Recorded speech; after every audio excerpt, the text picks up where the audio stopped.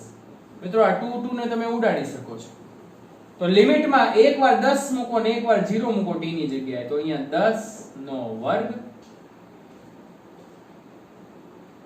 એટલે અહીંયા થશે 100 મીટર. આપણો આન્સર આવી ગયો. x બરાબર શું થશે? 100 મીટર. ડન. ઓકે મિત્રો, સરસ મજાનું આપણે કેલ્ક્યુલેશન કરીને કામ કર્યું. ત્યાર પછી આગળ વધીએ. 35મા સમમાં થોડી ભૂલ છે, એ નથી કરવાનો. 36મો સમ કરવાનો.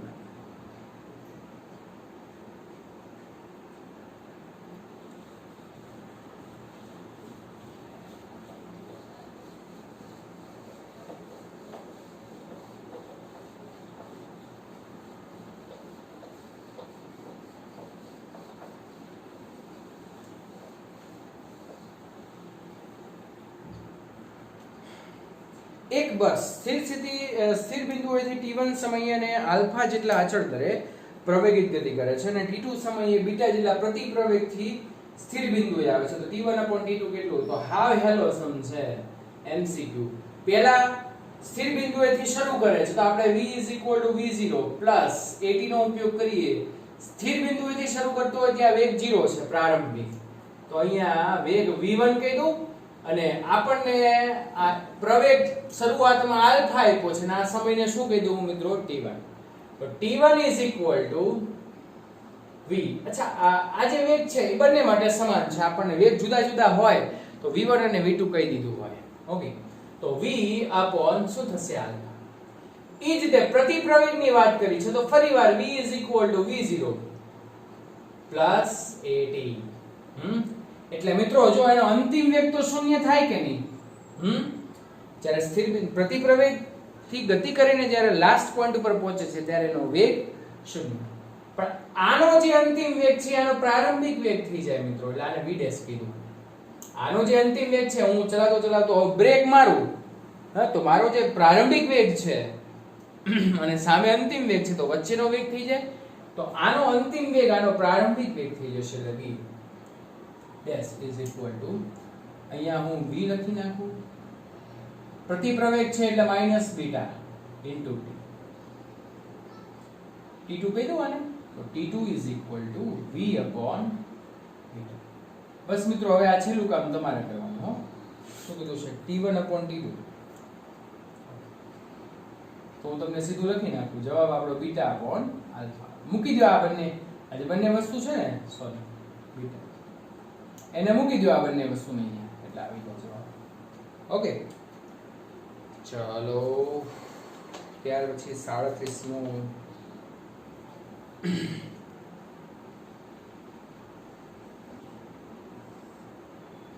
આકૃતિમાં દર્શાવ્યા મુજબ આપણે ઉપર કરી નાખીએ.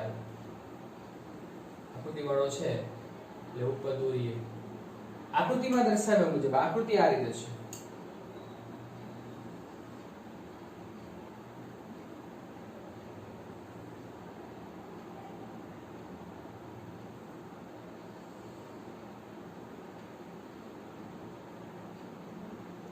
આ સમય માટે, અને આ છે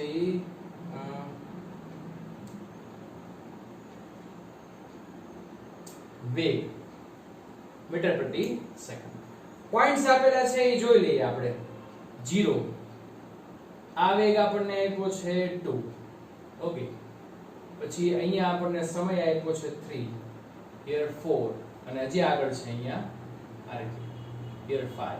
ઓકે, અને અહીંયા 1 છે. તો મિત્રો હવે આપણને એવું કીધું છે કે સ્થાનાંતર અને અંતરનો ગુણોત્તર મેળવો.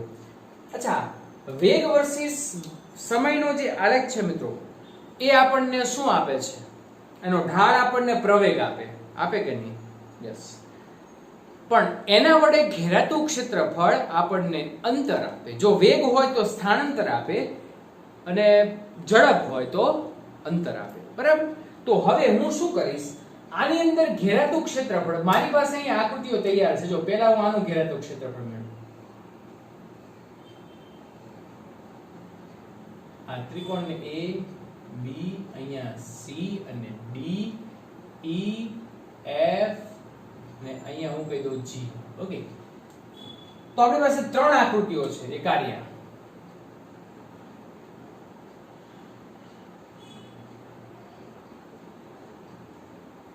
અને કા.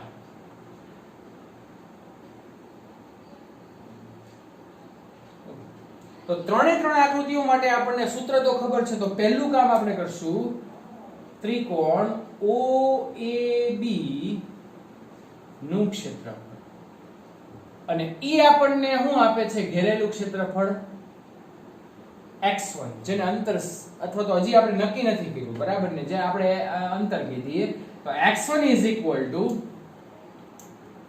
જો ત્રિકોણનું ક્ષેત્રફળ છે, આ વેધ લઈ લીધો આપણે, તો 1/2 પાયો ગુણ્યા વેધ.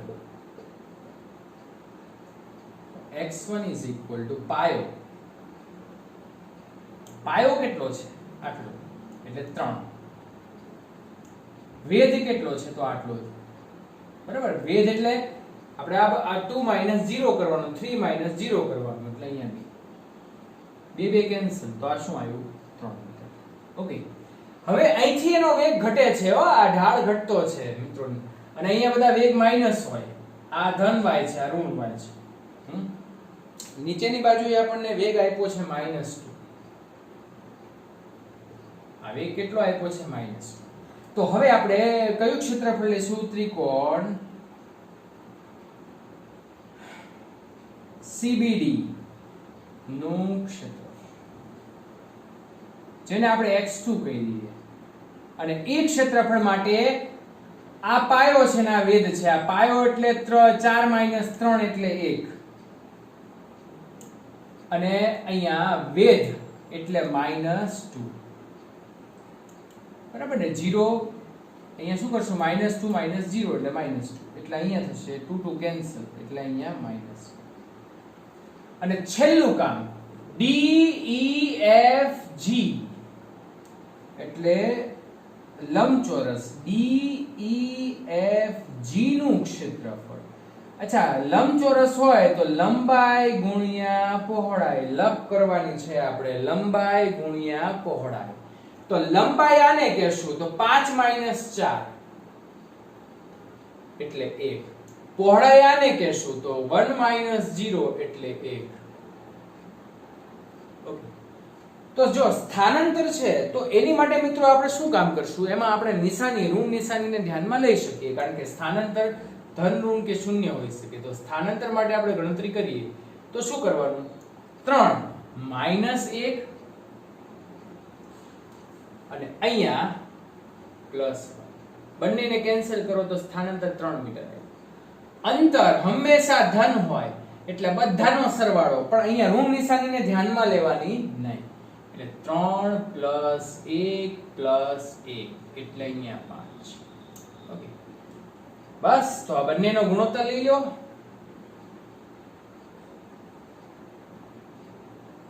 3/5. ઓકે, તો આપણો આન્સર આવી ગયો. ઓકે, ચલો લાસ્ટ સમ ગણીએ છીએ, લાસ્ટ MCQ ગણીએ છીએ. એના પછીનો, કોઈ પણ પદાર્થને પૃથ્વીની સપાટી પરથી ઉધ્વ દિશામાં ફેંકો એટલે વેગ ધીમે ધીમે ઘટતો જાય. મહત્તમ ઊંચાઈએ વેગ 0 અને પાછો નીચે આવે એટલે વેગ ઋણમાં વધતો જાય. ઉપરની દિશાના વેગને જો આપણે ધન ગણીએ તો નીચેના વેગને ઋણ ગણશું. તો ગ્રાફ મિત્રો આવો આવે, જો આ રીતે થશે, v વર્સિસ t.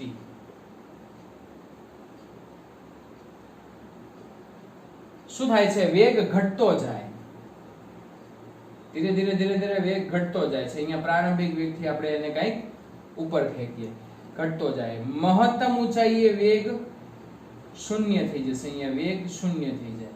હવે પાછો નીચેની દિશામાં આવે છે, એટલે નીચેની દિશામાં આવે એટલે વેગ ઋણમાં વધતો જાય પાછો, કારણ કે નીચે આવે એટલે પદાર્થનો વેગ વધતો જાય. પણ ક્યાં વધે? ઋણમાં, એટલે આવું આવશે.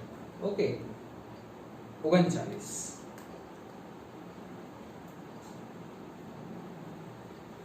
લાસ્ટ MCQ આપણે ગણી નાખીએ.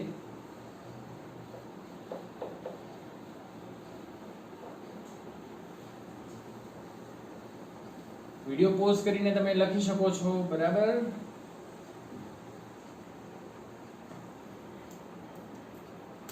એમાં પણ ગ્રાફ આપેલો છે 39.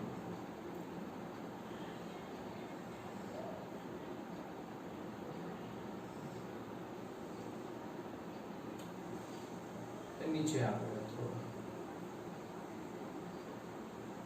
1000 મીટર પ્રતિ સેકન્ડ. ત્યાર પછી અહીંયા આપણને આપ્યું છે 20 અને અહીંયા આપેલું છે આપણને 120.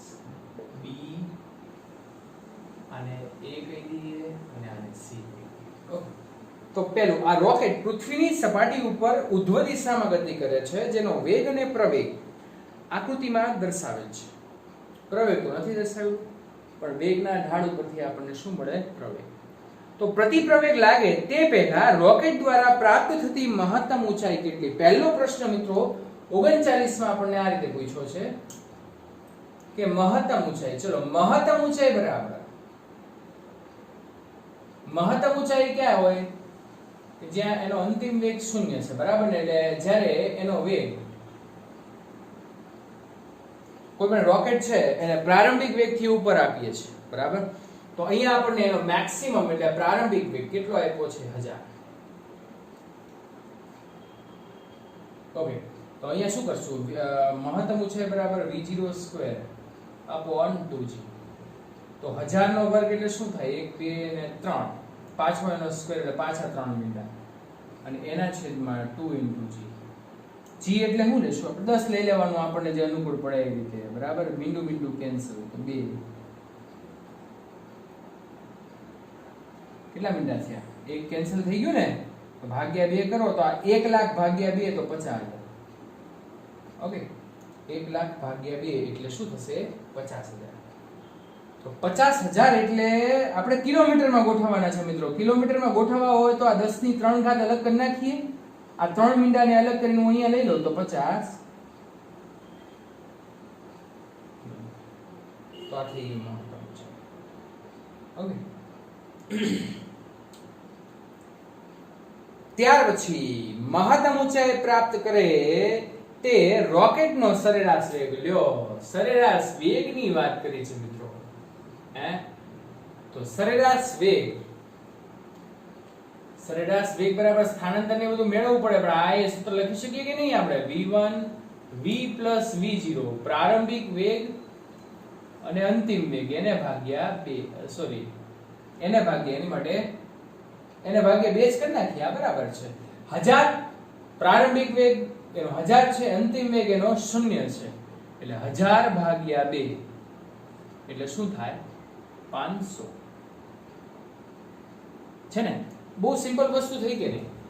રોકેટ જ્યારે ઉપર ઉડે ત્યારે એને વેગ આપવામાં આવે, મહત્તમ ઊંચાઈ જાય ત્યારે આપણને ખબર છે કે વેગ કેવો થઈ જાય? 0. તો સરેરાશ વેગનું આ સૂત્ર પણ વાપરી શકીએ. ચલો 41. ઉપરના પ્રશ્નમાં રોકેટનો પ્રતિપ્રવેગ કેટલો? બરાબર કે નહીં? તો જો વેગ આપ્યો છે, એનો વેગ ઘટતો જાય છે એટલે પ્રતિપ્રવેગી ગતિ થાય. તો આનો મારે ઢાળ મેળવવો પડે. તો ઢાળ મેળવવા માટે શું કરવું? આ ઢાળ બરાબર y યામના છેદમાં x યામ. તો y યામ ઉપર શું છે? અહીંથી શરૂ કરીએ તો 1000. x યામ ઉપર શું છે? 120. સોરી, આપણે આ લેવું પડે મિત્રો, કારણ કે આપણે અહીંયા ઉગમ બિંદુથી નથી લેવાનું, આપણે આ બિંદુથી શરૂઆત કરીને અહીંથી વેગ ઘટ્યો છે એટલે અહીંથી પ્રતિપ્રવેગી ગતિ શરૂ થાય. 120 નહીં આવે મિત્રો, આપણે આટલું અંતર લેવાનું. 120 - 20 એટલે 100.